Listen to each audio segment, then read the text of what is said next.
सबसे पहला पॉइंट रेखा के बारे में दिया गया। मित्रों, रेखा क्या होता है? रेखा जो है मित्रों, रूप का सृजन या भावों की अभिव्यक्ति आपका रेखा कहा जा सकता है कि ये रेखा का उद्देश्य रहा होगा। ठीक है, लेकिन रेखा है क्या? ये दो पॉइंट हैं, आपस में मिलान कर दो, रेखा आपकी तैयार हो गई। तो दो बिंदुओं या दो सीमाओं के बीच की दूरी जो है वही आपकी रेखा कहलाती है। दो सीमा, एक सीमा ये, एक सीमा ये, इसको आपस में मिलान कर दिया, ये आपका रेखा होगी। भारतीय चित्रकला रेखा प्रधान होती है और रेखाएं कितने टाइप्स की हैं? 2 टाइप्स की हैं। मित्रों, आपसे पूछा जाएगा भारतीय चित्रकला कैसी है, तो आपको बताना होगा रेखा प्रधान है। आपसे पूछा जाएगा रेखा कितने टाइप्स की हैं? 2। एक तो आपकी सरल रेखा, दूसरी आपकी वक्र रेखा। मित्रों, सरल रेखा किसे कहेंगे? जब सरल रेखा की बात आती है तो किसी बिंदु से एक ही दिशा में खींची गई रेखा सरल रेखा हो गई। मान लो ये पॉइंट लिया, एक ही साइड में खींची, ये हमारी सरल रेखा हो गई। जबकि जब वक्र रेखा की बात आए मित्रों, तो वक्र रेखा आपकी कैसी होती है? वक्र रेखा कहा जाता है यदि रेखा खींचे जाने की दिशा बदल जाए तो वह रेखा वक्राकार है। जैसे आप ऐसे चले जाएं, जैसे आप ऐसे चले जाएं, जैसे आप ऐसे चले जाएं, ऐसी रेखाएं आपकी वक्राकार रेखाएं हो जाती हैं। तो दोनों टाइप समझ में आ गया। इसके बाद बौद्धिक रेखा की हम बात करेंगे तो निश्चित उद्देश्यों को लेकर के खींची गई रेखाएं आपकी बौद्धिक रेखाएं कहलाती हैं। और भावात्मक रेखा क्या होती है? दर्शक को अनुभूति और भावों को जो है प्रभावित करती हो, वो आपकी भावात्मक रेखा होती है। आगे चित्रसूत्र में रेखा कितने प्रकार के बताए गए? तो अकॉर्डिंग टू चित्रसूत्र जो रेखा है मित्रों, वो 3 टाइप से। कौन कौन सी है? तीनों टाइप्स बहुत इंपॉर्टेंट हैं, समझने का प्रयास करिएगा। चित्रसूत्र के अकॉर्डिंग 3 प्रकार की रेखाएं बताई गई हैं। एक तो पत्रवर्तना रेखा, पत्रवर्तना मतलब पत्ती के समान वाली रेखा, ये चित्रसूत्र की बात हो रही है। दूसरी अहेरिक वर्तना रेखा, अहेरिक वर्तना क्या होता है? अत्यंत सूक्ष्म रेखा, यानी बहुत बारीक लाइन। और जो आपका तीसरा पॉइंट है मित्रों, वो क्या कह रहा है? बिंदु वर्तना रेखा, जो बिंदुओं द्वारा रेखाओं को मेंटेन किया जाए, वो आपकी बिंदु वर्तना रेखा कहलाती है। तो ये चित्रसूत्र के अकॉर्डिंग हो गई 3 प्रकार। समझ में आया? आगे बढ़ें। कलात्मक रेखा। मित्रों, कलात्मक रेखा की अगर बात करते हैं, किसी भी आकार की गति और शक्ति का प्रतीकात्मक रेखांकन आपका जो है वो कलात्मक रेखा कहा जाएगा। कलात्मक रेखा जिसका रसास्वादन नेत्र जनित गतिज दिशा से होता है, वह आपका कलात्मक रेखा माना जाता है। नेत्र जनित, मित्रों नेत्र से देखा जाए, ऐसी गति दर्शाई जाए, वो आपकी कलात्मक रेखा मानी जाएगी। जबकि अनुभूति रेखा की अगर बात करते हैं तो ये कहा जाता है कभी कभी 2 या 2 से अधिक बिंदुओं के मध्य वास्तविक रेखाएं नहीं होती हैं, बिंदुओं के मध्य रेखा प्रभाव आ जाता है। इस प्रकार की रेखाएं अनुभूति रेखाएं मित्रों कहलाती हैं। तो 2 या 2 से अधिक बिंदुओं के मध्य वास्तविक रेखाएं नहीं होती हैं, बिंदुओं के मध्य रेखीय प्रभाव आ जाता है। इस प्रकार से जो रेखाएं हो गई उसे हम लोग अनुभूति रेखा का नाम दे देते हैं। इससे आप अनुभूति के द्वारा ही पता कर सकते हैं कि रेखा है या नहीं। आगे बढ़ें। रेखा के भाग के बारे में बात करेंगे। कितने भाग हैं रेखाओं के? मित्रों, रेखाओं के 2 भाग बताए गए हैं। कौन कौन से? एक तो औपचारिक रेखाएं, दूसरी अनौपचारिक रेखाएं। अगर औपचारिक रेखा की बात करेंगे, जो रेखाएं यंत्रों के माध्यम से खींची जाती हैं, वे औपचारिक रेखाएं कहलाती हैं। इन रेखाओं का उद्देश्य उपयोगी रूपांकनों का निर्माण करना होता है। उपयोगी रूपांकनों का निर्माण करना होता है, वो आपकी औपचारिक रेखाएं कहलाई जाएंगी। जबकि अनौपचारिक रेखा क्या होती है? तो अनौपचारिक रेखाएं मित्रों जो कही जाती हैं, उनको हम लोग हाथ से खींच लेते हैं। हाथ से खींची गई रेखा अनौपचारिक रेखा कहलाती है। प्रभावपूर्ण ढंग से खींची गई रेखाएं भावों को भी प्रतीत कर देती हैं। भले ही रेखा किसी प्रकार खींची जाए, उसका एक अर्थ निश्चित होता है, वही आपका क्या हो जाता है? अनौपचारिक रेखा हो जाता है। समझ में आ रहा है? समझ में आ रहा है तो यस सर बोल देना। ठीक है, आगे बढ़ेंगे। बल और गति के अनुसार रेखाओं के प्रकार या भेद पूछिए तो दुर्लभ रेखा आएगा। दुर्लभ रेखा क्या होती है मित्रों? कई टाइप की अभी बल और गति के आधार पर आएंगी। दुर्लभ रेखा आएगी, सशक्त रेखा आएगी, कठोर रेखा आएगी, कोमल रेखा आएगी, कटे फटे रेखा आएंगी, या फिर कोमल किनारे वाली रेखा आ जाती है। आइए देखते हैं दुर्बल रेखा के बारे में। मित्रों, दुर्बल रेखा की बात हो तो जब रेखा खींचने में सभी स्थानों पर एक समान दबाव ना हो, यह भी ज्ञात ना हो कि रेखा को किस दिशा में खींचा जाना है, तथा मन में अनिश्चितता की स्थिति रहने के कारण दुर्बल रेखा का सृजन होता है। यह भी पता ना हो कि हमें सीधी रेखा खींचनी है या वक्राकार रेखा खींचनी है, यह भी पता ना हो कि हमें ऊपर खींचना है या नीचे खींचना है, यह भी पता ना हो कि हमें दाएं जाना है या बाएं जाना है। ऐसी रेखा आपकी दुर्लभ रेखा यानी बहुत क्षीण अवस्था की रेखा होती है। दूसरा आता है सशक्त रेखा। दृढ़ता और सघनता पूर्वक निश्चित गति और दिशा की ओर खींची गई रेखा जो है वो आपकी सशक्त रेखा यानी ठोस रेखा मानी जाएगी, मजबूत रेखा मानी जाएगी। कठोर रेखा की अगर बात करते हैं, सभी स्थानों पर एक समान बल, गहराई और मोटाई प्रदर्शित करने वाली जो रेखा है मित्रों, वो आपकी कठोर रेखा मानी जाती है। चौथा टाइप्स क्या आता है, कोमल रेखा के बारे में आता है। कोमल रेखा की अगर बात करते हैं तो हल्की लोचदार, कहीं गहरी तो कहीं हल्की, कहीं धुंधली तो कहीं स्पष्ट रेखा कोमल रेखा का उदाहरण माना जाता है। कोमल रेखा के प्रकार बताए जाते हैं। पांचवा टाइप्स जो है आपका वो कटे फटे किनारों वाली अथवा टूटी हुई रेखाएं आपकी आती हैं। इसमें सूखे व खुरदरे कागज पर गाढ़े रंग से रेखा अंकित करके उसके किनारे पर कुछ धुंधले हो जाने से कटे फटे रह जाते हैं। इसे रेखा कटे फटे किनारे वाली रेखा कहलाती है। छठवां प्रकार कौन सा है बल वाले में, तो कोमल किनारों वाली रेखा के बारे में बताया जा रहा है। चिकने कागज पर किया गया जो रेखांकन है मित्रों, वो आपका कैसा है, चिकना कागज पे आप रेखांकन कर दो, कोमल किनारों वाली रेखा का बात वो प्रदर्शित कर देगा। आगे बढ़ेंगे मित्रों, बहुत इंपॉर्टेंट पॉइंट्स आया है, अब आपको देखना होगा। नोट्स लिखा गया, सोचो पेंसिल का आविष्कार किसने किया या पेंसिल की खोज किसने की, एच.एल. फेबर के द्वारा पेंसिल खोजा जाता है। 1660 में जो है एच.एल. फेबर ने पेंसिल की खोज की। यही पेंसिल जो आज की डेट में आप लोग यूज करते हैं।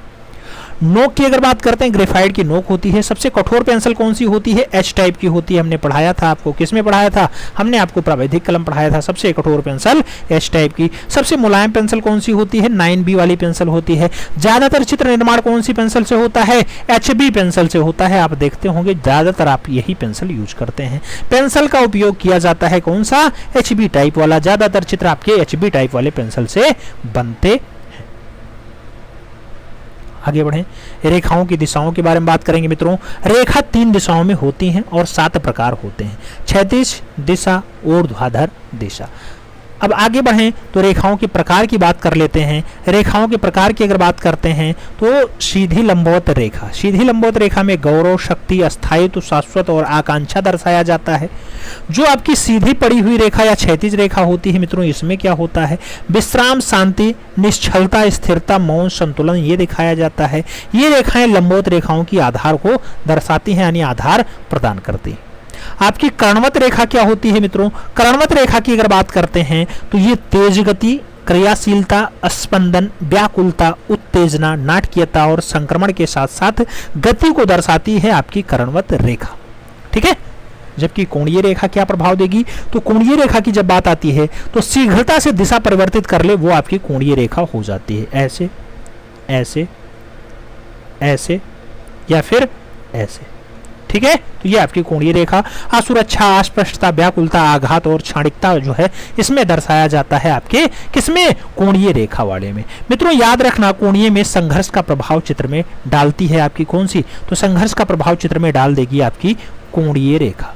कोणीय रेखा।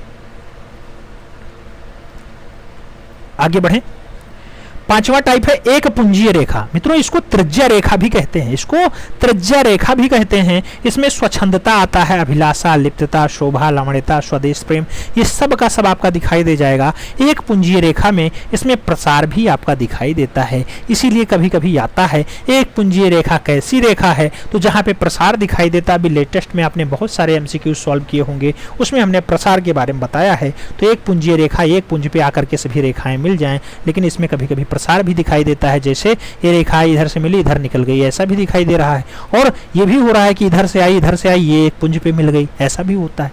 ठीक है, अगला 6वां टाइप जो दिया गया, घुमावदार दिया गया। मित्रों घुमावदार की अगर बात करते हैं, घुमावदार या चक्राकार कहो, चाहे वृत्ताकार, वृत्ताकार, कुंडलित, सर्वाकार, ये सब कहो, तो इसमें उत्तेजना होगा, निरंतरता होगी, शक्ति होगी, पूर्णता होगा, गति होगा और आपकी वृद्धि शक्ति भी इसमें दिखाई देगी। तो ये आपका कौन सा हो जाएगा, घुमावदार रेखा का एक बढ़िया उदाहरण माना जाएगा। आगे बढ़ें, लयात्मक रेखा के बारे में देखें या प्रवाही रेखाएं। मित्रों आपसे लयात्मक या प्रवाही रेखाएं पूछी जाएं तो गति, लावण्यता और माधुर्य को दर्शाए वो आपकी लावण्यात्मक रेखाएं या फिर लयात्मक रेखा मानी जाती है। लयात्मक कहे या प्रवाही कहे, प्रवाह में बहे यानी लय में चले, जैसे एकदम सीधे सीधे सीधे सीधे सीधे ऐसे लय में बहे, इसमें गति हो, लावण्य हो, मधुरता हो, वो आपको दर्शाएगी। आठवां टाइप्स जो आपका है वो कौन सा है? सानिध्य या पास पास की रेखाएं, समानांतर रेखाएं होंगी ऐसे ऐसे। यह रेखाएं अप्रत्याशित तरीकों द्वारा भ्रमण उत्पन्न करती हैं, कभी एक दूसरे को काटेंगी नहीं, यही आपकी समानांतर होती है। और जो सरल रेखा होती है मित्रों, ये कैसी है? निश्चितता और कठोरता को दर्शाती है आपकी सरल रेखाएं, जबकि जो घुमावदार रेखाएं हैं इसमें स्थिरता आता है, लोच का प्रभाव भी दिखाई दे जाएगा आपकी घुमावदार रेखाएं में। लेकिन जो आपका 11वां टाइप से मित्रों वार्तुल रेखा, ये बहुत इंपॉर्टेंट है, खूब छपता है आपकी परीक्षा में। वार्तुल रेखाएं, वार्तुल रेखाओं की गति के साथ साथ जीवन का, सौंदर्य का भाव भी दिखाई देता है। ये रेखाएं बार बार मुड़ी हुई होती हैं, तो वार्तुल रेखा में क्या आता है? जीवन का, सौंदर्य का भाव भी दिखाई दे जाता है, इसलिए ये डाटा इंपॉर्टेंट बना रह जाता है, बना रह जाता है। आगे बढ़ें, अगला पॉइंट आएगा रेखाओं में दृश्यात्मक श्रम या फिर परिप्रेक्षीय प्रभाव। मित्रों रेखाओं में दृश्यात्मक श्रम या फिर परिक्षेपीय प्रभाव कैसा दिखाई देगा? रेखाएं द्विआयामी होती हैं, कितनी?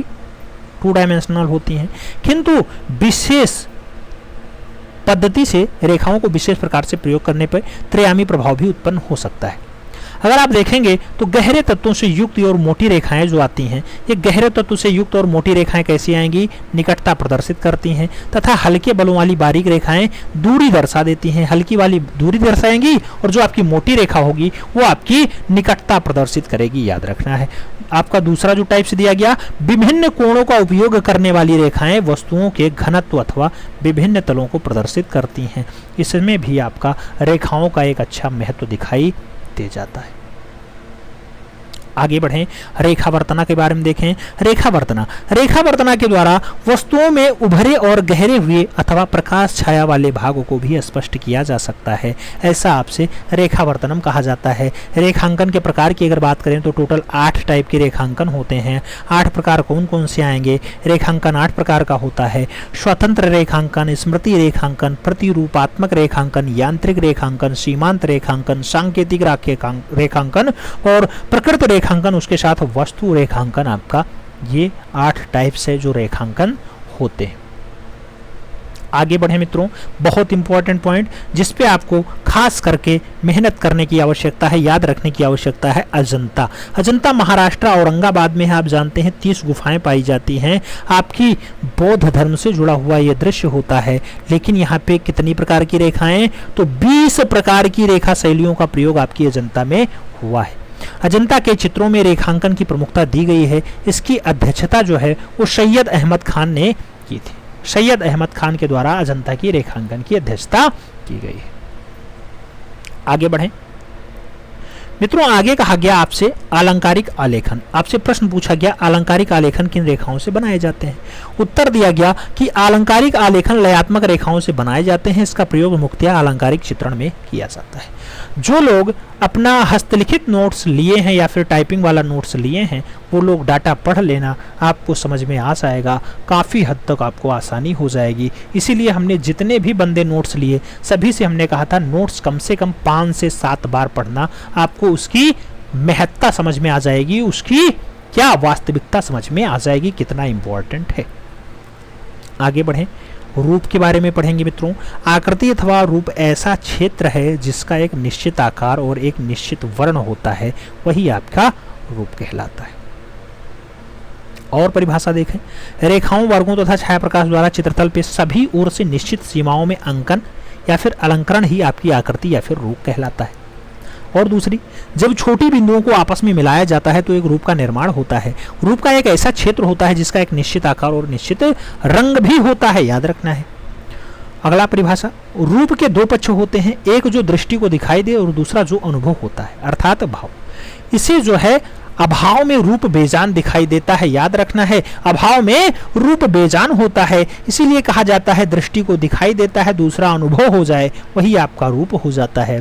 तो रूप के लिए ऐसी परिभाषाएं पर्याप्त हैं। आगे बढ़ेंगे, रूप के वर्गीकरण के बारे में बताएंगे। मित्रों, रूप का वर्गीकरण अगर देखा जाए तो प्लेटो के अकॉर्डिंग पूछा जाता है रूप के कितने प्रकार हैं, तो प्लेटो के अनुसार रूप जो है दो भागों में बंटते हैं। पहला सापेक्ष और दूसरा निरपेक्ष। सापेक्ष रूप क्या होता है?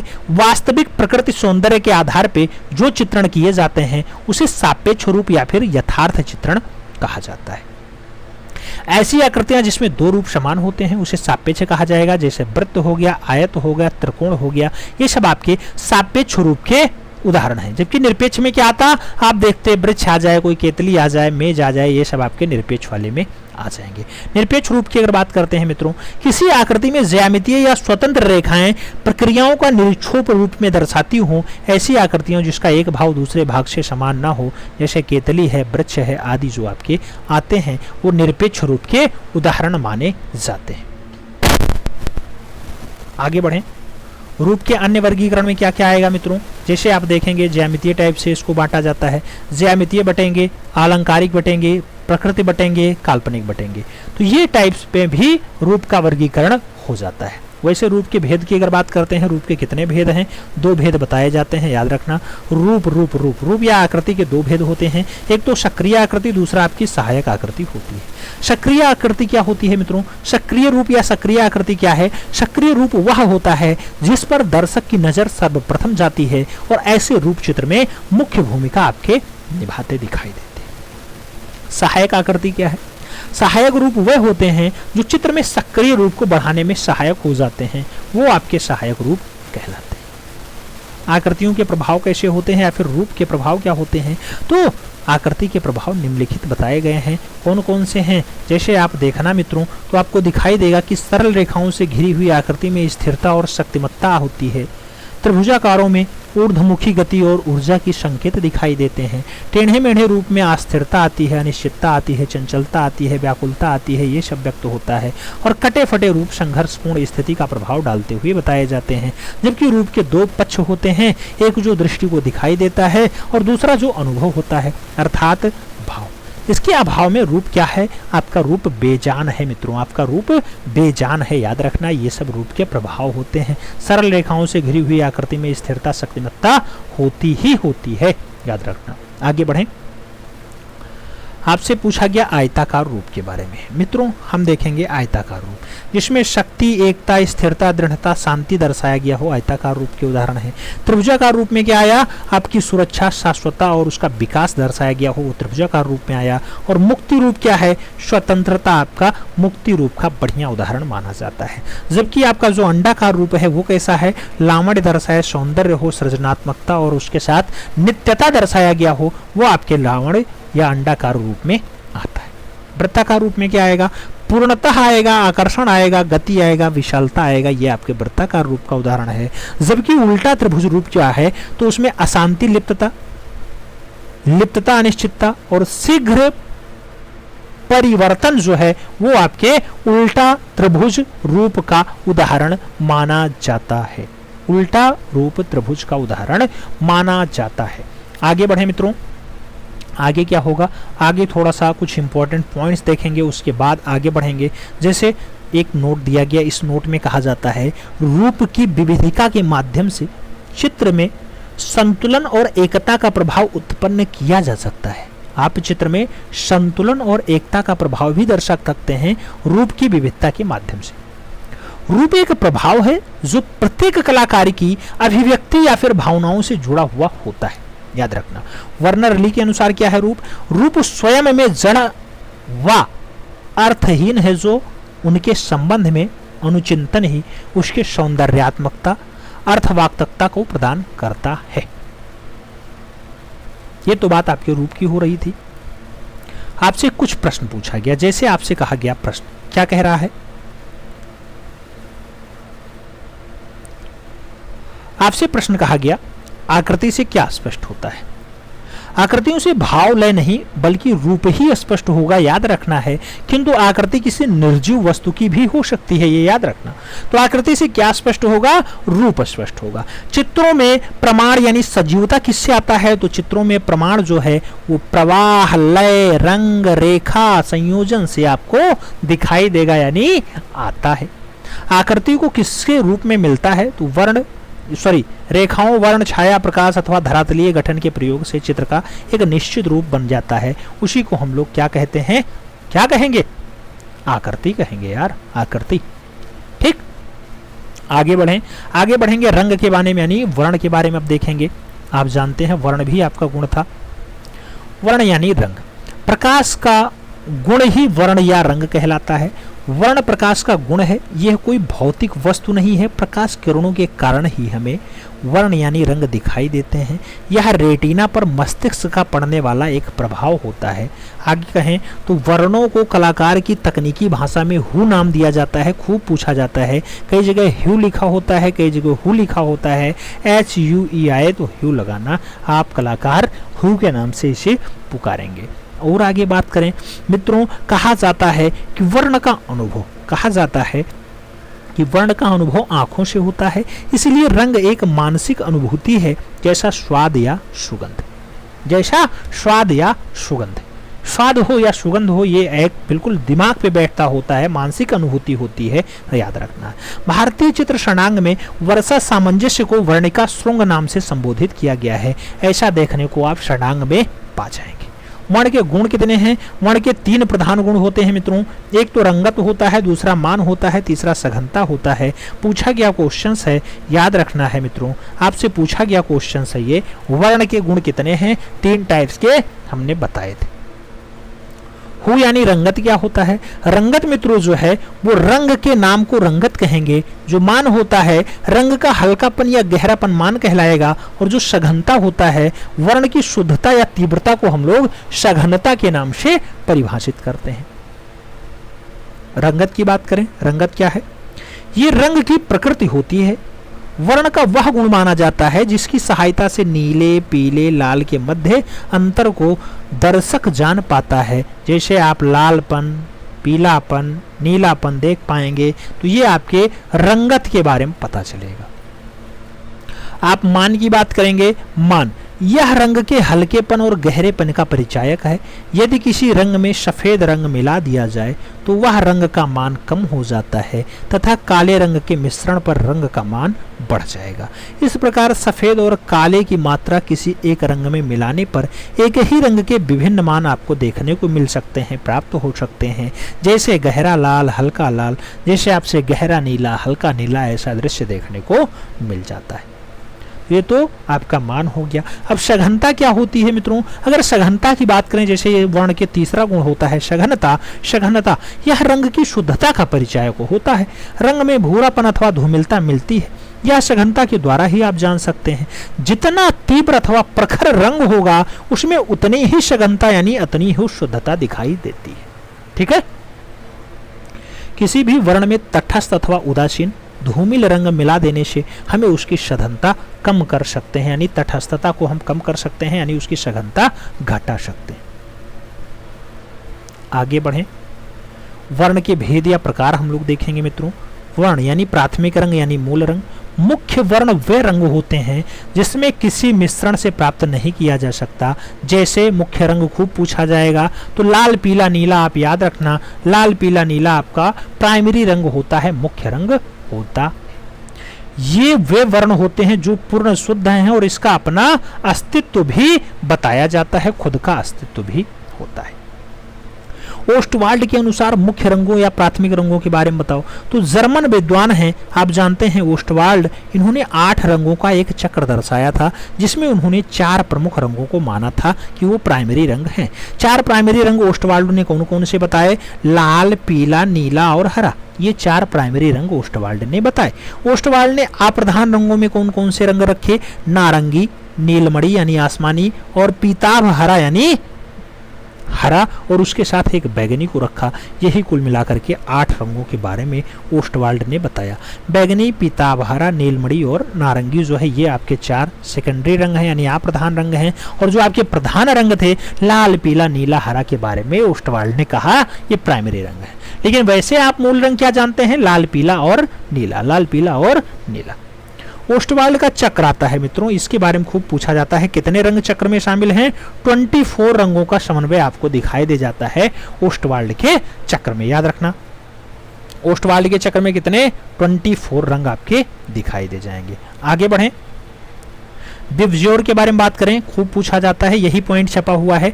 न्यूटन ने 1666 में प्रिज्म के माध्यम से जब प्रकाश को गुजारा तो उसमें रंगों का एक समूह पाया गया जिसे उन्होंने स्पेक्ट्रम नाम दिया गया। इस स्पेक्ट्रम में 7 रंग होते हैं, इसके बारे में आपके न्यूटन बाबू ने बताया। आप जानते हैं 7 रंग कौन कौन से हैं?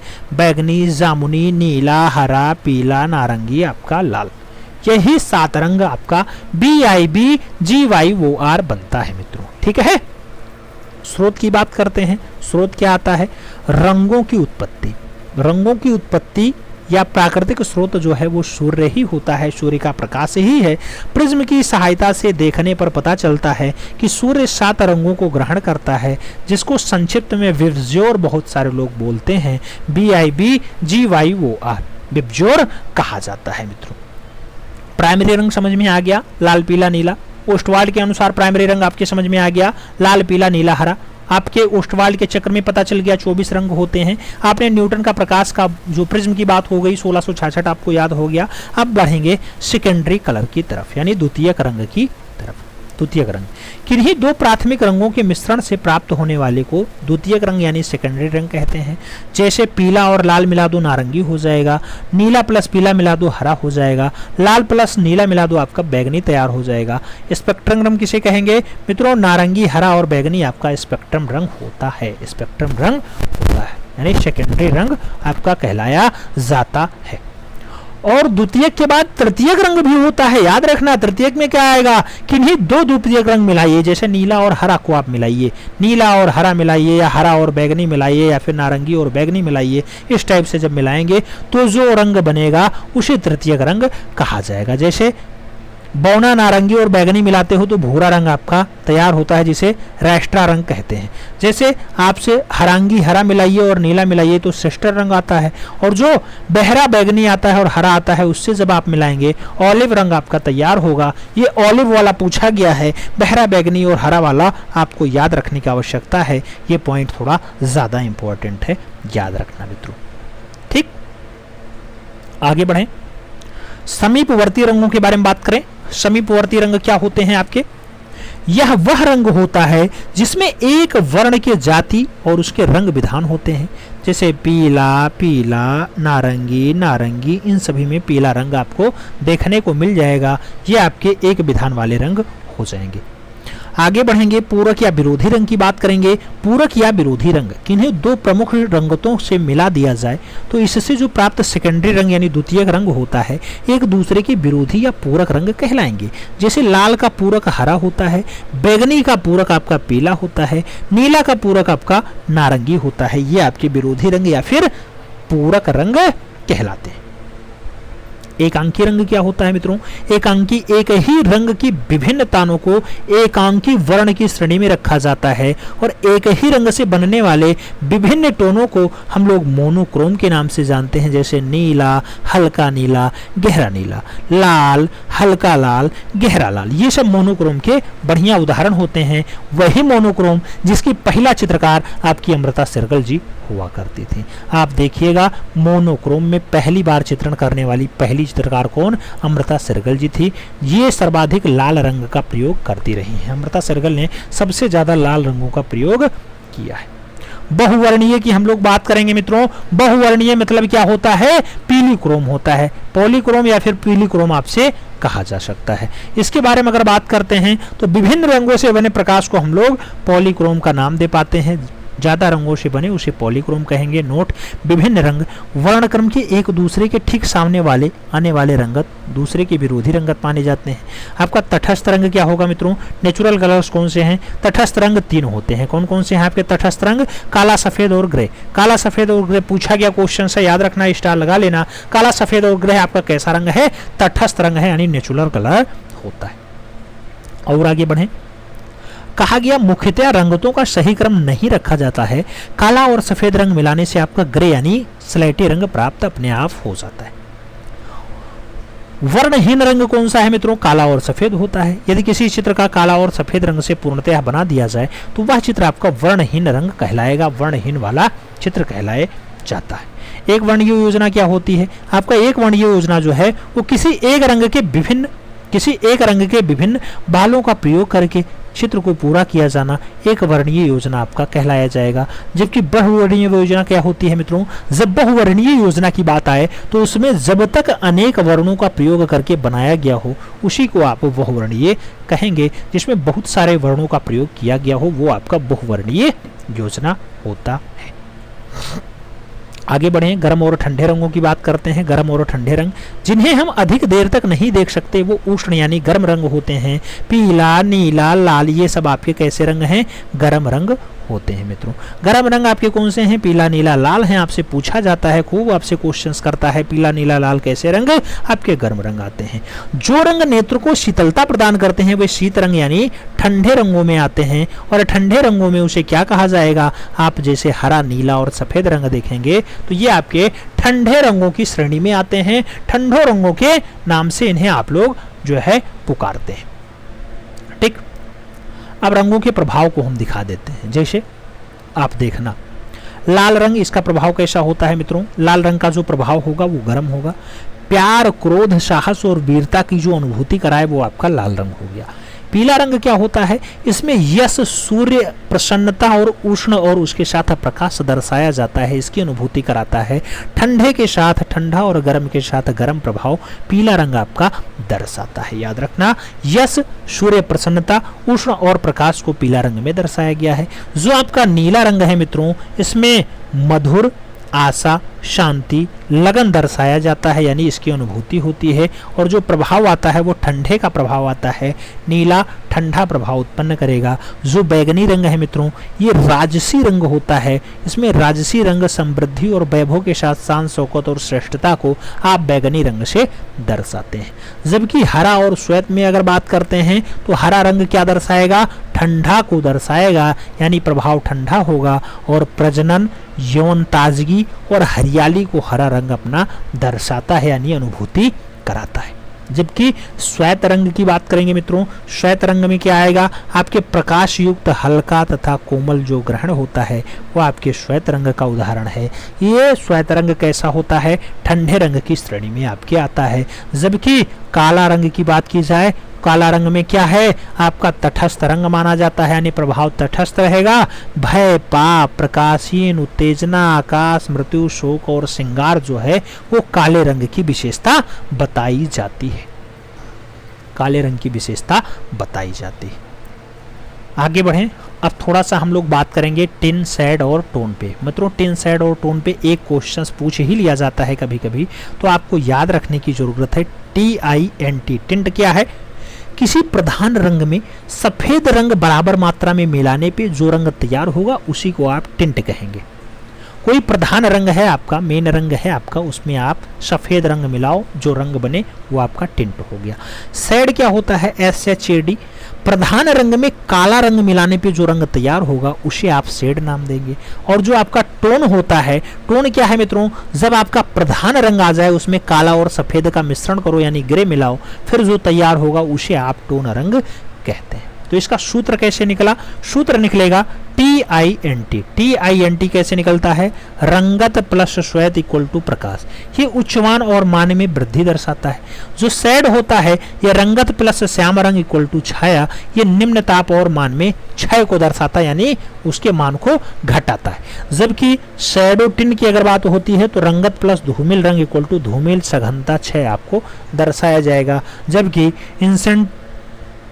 इंटेंसिटी की अगर बात करते हैं तो श्याम प्लस सफेद अगर आप मिलाते हैं तो धूमिल आपका वर्ण दिखाई देगा, और इससे आप जो है इसका प्रभाव उत्पन्न कर सकते हैं। इसके बारे में आप पता कर सकते हैं, ऐसा रंग आपको देखने को मिल जाएगा।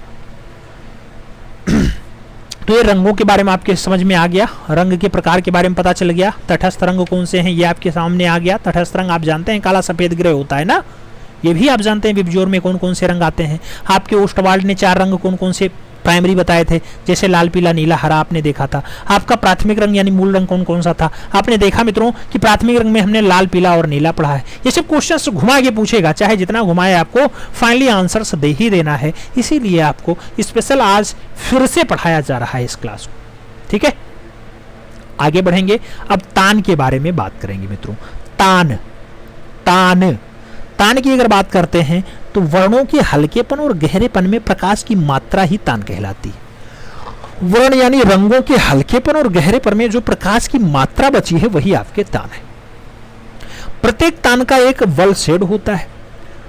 वर्ण में सफेद रंग मिलाने से जो हल्की टोन प्राप्त होती है उससे हल्का बल और टिंट भी कहते हैं, तथा काले रंग से प्राप्त तान को छाया या फिर शेड कहा जाता है। ये तो आप जानते ही हैं, अभी जस्ट आपने देखा इसका उदाहरण। मुख्य रूप से तान को कितने भागों में बांटेंगे? तान 3 भागों में वर्गीकृत होता है। पहला प्रकाश यानी प्रकाशीय तान या हल्का तान, दूसरा आपका मध्य प्रकाशीय तान और तीसरा आपका अंधकार यानी छाया या फिर गहरी तान। तो इस टाइप से आपके तीनों तान बंटते हैं। मित्रों आगे बढ़ें, कहा जाता है किसी भी रंग में काले और सफेद रंग के मिश्रण से, क्या किसी भी रंग में काले और सफेद रंग के मिश्रण से विभिन्न प्रकार के तान प्राप्त किए जा सकते हैं, जैसे पीलापन, कालापन, हरापन, ये सब आपका दिखाई दे जाता है। रंग की तान में परिवर्तन करके वातावरणीय क्षय वृद्धि परिक्षेप को प्रस्तुत किया जा सकता है। यह भी आपको याद होना चाहिए कि रंग की तान में आप जो परिवर्तन करेंगे, थोड़ा सा घटाव बढ़ाव करेंगे तो वातावरण में आपका जो रंग दिखाई देता है उसकी भी क्षय और वृद्धि हो सकता कुछ चटक हो जाए, हो सकता कुछ धूमिल हो जाए, ऐसा भी देखने को मिल सकता है। अब तान का महत्व और प्रयोग क्या है मित्रों? तान के महत्व और प्रयोग की अगर हम लोग बात करते हैं तो चित्रतल द्विआयामी होता है। खूब क्वेश्चन आपसे पूछेगा चित्रतल कैसा है? द्विआयामी है। लेकिन चित्रों में अगर तान का प्रयोग कर दिया जाए तो इसे आप त्रिआयामी भी बना सकते हैं। आप यानी तान के प्रभाव से चित्रतल को त्रिआयामी भी बना सकते हैं। तान का प्रयोग परिप्रेक्ष्य के प्रभावों को दिखाने के लिए किया जाता है और तान के प्रयोग में दृष्टि भ्रम का भी उत्पन्न किया जा सकता है, यानी देखने में भी आपको भ्रम हो जाएगा कि ये 2D में है या 3D में है, ऐसा भी देखने को दिक्कत हो जाती है। तो चित्रतल में क्या दर्शाना होता है? आपको 2D में है या 3D में है, ऐसा दर्शाना यानी ऐसा प्रभाव लाना तान के बस का होता है, याद रखना। ठीक है, तान के प्रभाव से पोत का सृजन होता है, ये तो आप जानते ही हैं। पोत जिसे वलय कहते हैं, कई जगह लोग टेक्सचर कहते हैं, टेक्सचर। तो तान के प्रभाव से ही पोत बनता है। पोत के बारे में हम लोग पढ़ेंगे। पोत यानी वनय या वयन यानी पोत यानी टेक्सचर। मित्रों किसी भी वस्तु के धरातल या गुण को हम लोग पोत कहते हैं। गठन किसी वस्तु का धरातलीय गुण नहीं होता है। अच्छा, गठन किसी वस्तु का धरातलीय गुण ही होता है बाबूजी। आगे बढ़ें, कहा जाता है किसी भी सतह या धरातल के गुण को हम लोग क्या कहेंगे? पोत कहेंगे। सतह या धरातल का जो गुण कहलाएगा वही आपका पोत होगा। वो कैसा है वही उसका पोत है। प्रत्येक वस्तु में अंतर या उसकी पहचान उसके माध्यम से ही हो पाती है। पोत का अनुभव हम लोग कितने टाइप से करते हैं? 2 टाइप से करते हैं। एक तो चक्षुष से यानी आंखों से देख करके करते हैं, दूसरा अनुभूति जन्य से आप कर पाते हैं कि पोत कैसा है। पोत के प्रकार खुरदुरा पोत है, आप जानते हैं बहुत टाइप के, खुरदुरा होगा, चिकना होगा, कोमल होगा, कठोर होगा, ये सब पोत के टाइप्स हो गए। खुरदुरा पोत ये टेक्सचर दृष्टि और स्पर्श से अनुभूत किया जाता है। जैसे आप पत्थर देखें, लकड़ी देखें, कैनवास देखें तो इस पे आपको पता चल जाएगा कि ये पोत कैसा है। तो ये आपका खुरदुरा पोत का उदाहरण है। चिकने पोत की अगर बात करते हैं मित्रों तो चिकने पोत में क्या आता है? आपका सुखद स्पर्श की अनुभूति, जिसमें कागज या फिर एब्री शीट पे काम हुआ हो, वो आपका चिकना पोत होता है। और कोमल पोत कैसा है? ऐसे पोत जो स्पर्श करने से प्रेरित हो जाए। जैसे आपका मोनालिसा का चित्र है, जो आपका भारत की मोनालिसा कही जाती है। भारत की मोनालिसा किसे कहते हैं? भारत की मोनालिसा। कमेंट बॉक्स में छापना। भारत की मोनालिसा आप जानते हैं बनी ठनी को कहा जाता है, और बनी ठनी जरीना का रूप है। किसका? जरीना नारी है, और जो इसका रूप माना जाता है वो राधा का माना जाता है, ये भी आप जानते हैं। कठोर पोत क्या होता है मित्रों? कठोर और मजबूत होने के कारण सुखमय प्रभाव उत्पन्न नहीं करते, वो आपके कठोर पोत के उदाहरण माने जाते हैं। तो इस टाइप से पोत आपने समझा, वनय आपने पहुंचाया। यानी क्या है? पोत का अनुभव हम लोग कैसे करते हैं? सतह या धरातल के गुण से करते हैं। सतह कैसी है या धरातल कैसा है, कठोर है कि कोमल है कि चिकना है कि खुरदरा है, इससे आपका पता जो है पोत का बारे में, टेक्सचर के बारे में पता चल जाता है। और आप जानते ये तो है ही कि तान से ही प्रभाव उत्पन्न होता है, तान से ही प्रभाव का सृजन होता है। ये तो आपके दिमाग में आ ही रहा। आगे बढ़ें, अब सबसे लास्ट पॉइंट पे बात करेंगे अंतराल के बारे में। मित्रों अंतराल क्या होता है? अंतराल चित्रकला का छठवां गुण आपका अंतराल होता है। आप जानते हैं कला के तत्व में छठवां तत्व आपका अंतराल है। चित्रकार का वह क्षेत्र जिस पर वह रूप का निर्माण करता है अंतराल कहलाता है। कला में अंतराल वह तत्व है जिसमें आकृतियों की बनावट, स्थिति का ज्ञान आदि आपको दिखाई दे जाए, वह आपका अंतराल के अंतर्गत ही आएगा। अंतराल एक निश्चित आकार में होता है। धरातल पर चित्रकार कला के तत्वों जैसे रेखा, रंग आदि की सहायता से चित्र की रचना करता है, वो आपका अंतराल का ही पार्ट कहलाता है। उदाहरण कैसा है? जैसे आप देखना, शैलखंड देख लेना, पत्थर देख लेना, दीवार देख लेना, जमीन देख लेना, लकड़ी देख लेना, ये सब आपके अंतराल के बढ़िया उदाहरण माने जाते हैं। निश्चित आकार होना चाहिए, वो अंतराल होता है, याद रखना। और अभी आपने पोत देखा था तो कह रहा था धरातल का गुण कैसा है? धरातल का गुण ही पोत कहलाता है। ठीक है, खुरदुरा है कि चिकना है कि कोमल है कि कठोर है, वो आपका पोत था, यानी वनय था, यानी टेक्सचर था। आगे बढ़े मित्रों, आगे कहा जाता है प्राचीन भारतीय ग्रंथों में अंतराल का बहुत सारे नाम दिया गया, विभिन्न नाम दिए गए। उसमें से कुछ नाम हम आपको दिखाई देते हैं, जैसे विष्णु धर्मोत्तर पुराण, ये मार्कंडेय मुनि द्वारा लिखा गया है, इसे स्थान कहते हैं। समरांगण चित्र या चिंतामणि, समरांगण चित्रामणि सोमेश्वर वाली है, इसे स्थान निरूपण कहा जाता है। समरांगण सूत्रधार की बात करते हैं, राजा भोज वाली है, भूमिहीन बंधन की बात होती है। और अंतराल के लिए स्थान या अंतरिक्ष या फिर आकाश या फिर शून्य आदि का प्रयोग कैसे किया जाता है? किया जाता है मित्रों, अंतराल में स्थान, अंतरिक्ष, आकाश, शून्य आदि का प्रयोग खूब बढ़िया से किया जाता है। इससे अंतराल के बारे में पता चलता है। तो उम्मीद है कि आज की क्लास आपके समझ में आई होगी, पूर्ण रूपेण समझ में आई होगी। आपने रेखा, आकार, वन, तानपोत, अंतराल के बारे में देखा है। रूप को आपने बहुत अच्छे से देखा। प्लेटो के अनुसार रूप दो भागों में जो बटे थे, सापेक्ष, निरपेक्ष, उसको आपने देखा है। उसके साथ आपने सभी प्रकार की रेखाओं के बारे में देखा है। तो इस टाइप से हम लोग कला के तत्व को कंप्लीट करते हैं। अब कला के तत्व के बारे में अगर क्वेश्चन आएगा तो हमें उम्मीद है कि आप लोग कर ले जाएंगे। ठीक है, मिलते हैं शुरू में, तब तक के लिए दिल से सैल्यूट। जय हिंद।